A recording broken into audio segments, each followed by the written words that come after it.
Salamat, Kuya Alan. Salamat sa kapatid ko dahil lagi siya nakasuporta sa amin noon. Salamat, Ate Tia. Salamat sa partner ko kasi hindi niya ako iniiwan hanggang ngayon. Nandito pa rin siya sa tabi ko. I love you. Salamat sa kapatid ko. Salamat sa asawa ko at po sa aking pamilya. Salamat sa kanila sa walang Salamat sa partner ko. Sa magulang ko. Salamat sa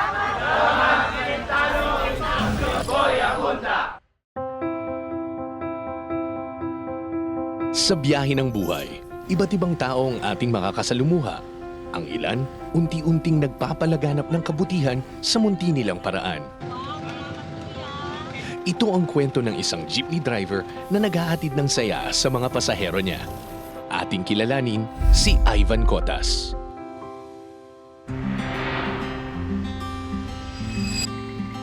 Magkakilala kami ni Ivan mga 11 years na po.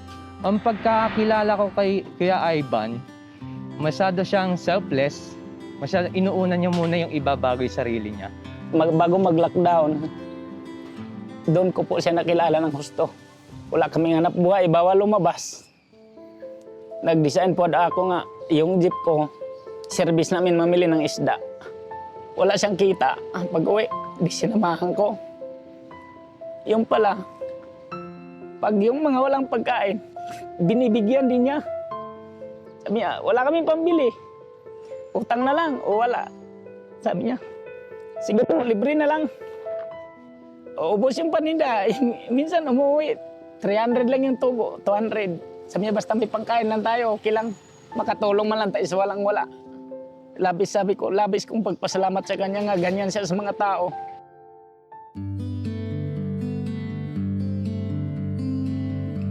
Nagsimula yun sa libreng sakay. Nakalagay po doon na sa isang train, marami pong candy. Pwede daw po kumuha kahit sino. Tapos may libreng tubig nakalagay, tapos may baso. So doon ako namangha, may ganun palang jeep. Tapos may libreng sakay din po sa kanya. Libre yung senior, libre yung mga estudyante, bata. Sa tingin ko, ginagawa niya yon dahil sa likas na kabutihan niya ng loob.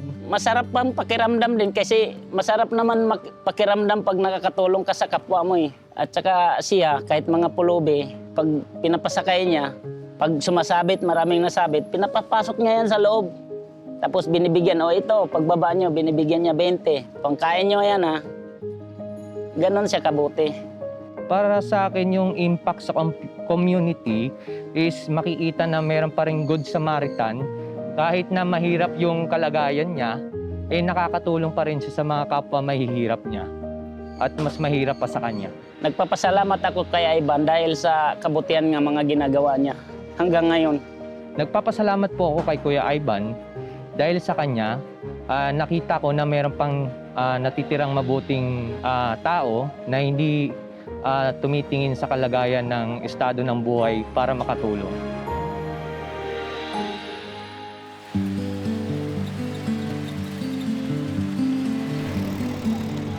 Nagsimula po yung libreng sakay, simula po noong November 2020. Parang naisip ko lang kung saan ako paano makakatulong kahit sa simpleng paraan. Kasi naghahanap lang din ako ng paraan kasi nga ayun lang yung hanap buhay ko eh.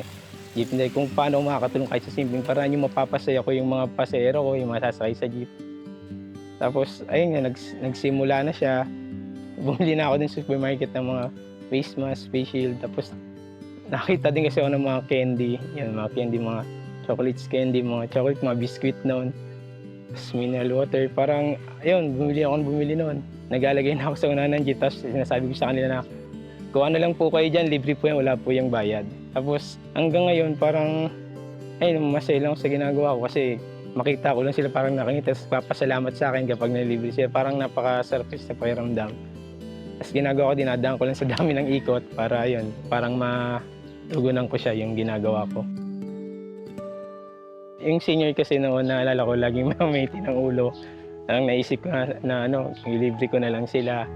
Tapos yung mga PWD kasi sila nagmaneho ako, hindi talaga ako nanilang person with disability pag nakikita kong, lalo pag nakita ko talaga, sinasawali ko talaga yung binabayad nila. Tapos yung buntis kasi nga, ang tagal na nung asawa ko, 11 years na kami noon, may get, hindi pa kami nagkaka-baby. Parang isinama ko na din talaga siya, yung mga buntis kasi swerte yun para sa akin. Yung nag 2 years, 5 years, nagpa 5 years na parang hina na siya. Tapos pati ako na kakaanak pa ba tayo? Noon, may magti 10 years na kami yun na akala talaga namin wala na kaming pag-asang dalawa. Tapos, pero ang ginagawa lang talaga namin yung palagi talaga kami nagdadasal parehas niyan. Hindi namin nawawala sa amin yun. Talagang kinakausap namin si Lord na na sana bigyan niya kami kahit isang anak. Tapos nga po, hindi namin din akalain na nung pinag-college ko po kasi yan pagkatapos po niya ng college, may 30. Mga ilang araw po, mga 5 days po yata, nalaman po namin na nabuntis siya. Kasi sa pinakamasayang araw namin kasi nga, alam mo yun, sa 11 years mahigit na nagsasama kami, wala kaming baby. Hindi na kami umaasa talaga pero nagdadasal pa rin kami palagi. Doon tuloy siya dumating. So yun, meron akong 2 months old na baby. Sobrang sarap siya, lalo na yung nakita ko na yung anak ko nung nilabas. Tagal ko na talagang pangarap siya eh. Sobrang tagal na, yun yung parang naging pangarap tuloy namin na ayun na natupad. Siguro po yung naging sikreto namin yung tumawag po palagi sa taas kay Lord. Kasi kung wala po yung lagi sa gitna namin siguro baka matagal na kaming magkaiwala. Hirap din kasi nung wala talaga kayong anak na sobrang tagal nyo na. Tapos, alam mo yun, hindi mo akalain na, hingi sa kanya ng tapos hindi agad na pero hindi kami sumuko. Talagang, nagdadasal lang talaga kami sa kanya palagi. Siya rin ginawa namin talagang sa gitna namin para hindi kami magkahiwalay talaga.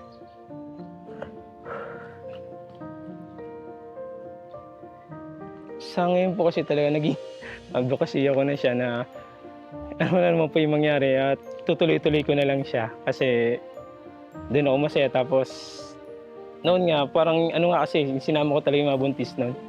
Talagang isa yun sa mga parang sinasabi ko na na gusto kong mabuntis yung asawa ko. Parang naging isa din siya sa way na Lord, nga po yung ginagawa ko na to, sana po nanliligaw pati mga buntis, sana po yung asawa ko man mabuntis din po. Yung ganon. Kaya parang siguro hanggat nagmamaneho ako, tutuloy ko lang siya. At sa ngalan ng lahat ng mga natulungan ni Ivan, ito ang aming munting sorpresa. Dear Ivan, nagagalak ang aming puso na malaman na may isang taong katulad mo na sa kabila ng personal na laban sa buhay, nagagawa mo pa rin tumulong sa kapwa. Na may dumami pang mga taong may mabuting puso tulad mo. Kaya kasama si Ate Pia, Tito Boy at sa lahat ng bumubuo ng Cayetano in Action with Boy Abunda, lubos kami nagpapasalamat sa iyo. Nagmamahal, Kuya Alan Cayetano. PS, maaari ka ba naming maimbitahan sa studio upang personal na mapasalamatan? Ay, salamat din po sa Cayetano in Action with Boy Abunda po. Salamat po at ini-invite niyo po kami sa studio niyo, Senator Alan Peter Cayetano, Senator Pia. Salamat po. Sige po, pupunta na lang po kami kung sakasakali. Salamat talaga. Medyo masaya talaga ako kasi yun nga, napansin nila kahit simpleng bagay na nagagawa ko, napansin nila yun. Salamat na. Salamat. Please welcome Mr. Ivan Cotas. Ivan, maraming salamat. Magandang gabi po. Ate Pia, Kuya Alan. Hello, Ivan. Hello po, Ate Pia, Kuya Alan. Magandang gabi po sa inyo. Ivan, itong portion nung segment nung show na to ay pinagmamalaki namin, di ba? Mga ordinaryong tao doing extraordinary things, di ba? And nung off the air pa tayo, tinatanong kita, di ba? Kailan mo sinimulan tong project na to? November 2020 po. Kasagsagan ng Lockdown pa po noon. nung pandemic. Opo, pandemic po. Oo. Kaya lalo akong napahanga at lalo ko nasabi, Kuya Boy, na extraordinary kasi sabi nga nila, di ba, pag may calamity, it brings out the best and the worst sa mga tao. The best kasi definitely hirap ka rin nun kasi wala masyadong pasahero. Opo. Tapos magbibigay ka pa ng libre. Kasi during that time, mahirap hindi isipin yung sarili mo at sarili mong pamilya. So anong pumasok sa mind mo? Bakit gusto mo pang tumulong sa iba? Kasi po yung Siguro po si Mama po kasi yung mama ko po, maliit po kami. Nakikita ko po siya na ano po, kapag yung kumakain po kami sa labas, kunyari, tapos nakita po kami ng mga batang lansang, ng matatanda. Alam niyo po yung kahit hindi na po siya makakain, maibigay niya lang po yung mga yung pangangailangan ng mga tao na yun. Na yun po yung parang naging inspiration ko po sa So buhay. ito parang tribute mo rin sa nanay mo. Opo. Ba't naisip mo yun na dumiso sa loob ng jeep mo? Bali po kasi yun na po yung hanap buhay ko. Esay ko kung nag-iisip po kung paano po makatulong kahit po sa simpleng paraan. Yung mapasaya ko po yung mga taong nasa paligid ko, lalo't pandemic po. Pero Ivan, may tanong lang ako. Nung kasagsagan ng COVID, di meron ka doon mga face shield at masks, no? At saka may mga candy ka. So sila, libre yon sa sumasakay. Opo, Pinamimigay mo yon. Opo. Pero nagbabayad sila ng pamasahe. Bali po pag may mga nilibre ko po yung mga PWD po, no? At saka mga buntis. Senior Bata. citizen, mga bata. Pati nga po yung mga estudyante, no? Nililibre ko na rin po nun, eh. Kasi parang mas nakikita kong kailangan po nila yun. So paano yung kinikita mo? Ginagawa ko po noon, umiikot na lang po ako ng mas marami. Lumalagpas lang ako sa 12 hours, 14 hours, 15 hours para mas Para tugunan mapunuan. ko po yun. Opo. Maraming salamat. Salamat din po. Salamat din po sa inyo. Pati po kay Alan po. Evan, may gift kami sa'yo. Konting cash para makatulong pa sa personal mong pangangailangan. May bago kang baby. Tapos, kung may bahala ka. Pero para sa'yo to, ha? Po. Salamat po. Pwede mong gamitin sa karagdagang tinutulong mo sa iba. Tapos ito pa, Ivan, sa'yo lahat yan. Salamat po. Salamat po. God bless po.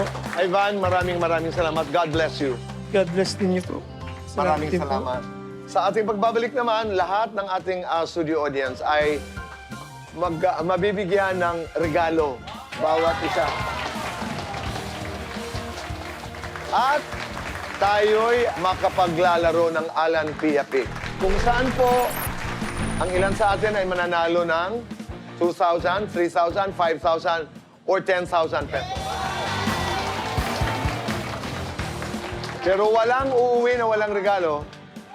Nagaganap at nangyayari lamang yan dito sa...